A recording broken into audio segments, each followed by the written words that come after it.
Yesu ahabwa icyubahiro. Icyo ukuruye, icyo dukora cyose, it's a seed.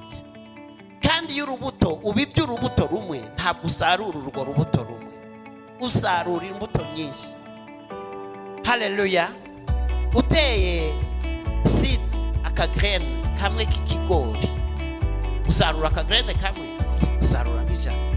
Ubibye ibyiza, naho usarura ibyiza byinshi. Ubibye ibibi, usarura ibibi byinshi. Yesu ahabwa icyubahiro.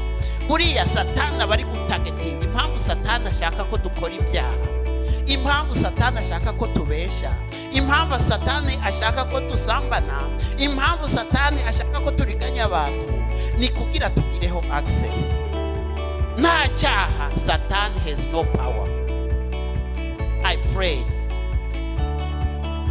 power of sin be broken in Jesus name. Imbaraga z'icyaha zisenyuke nonaha mu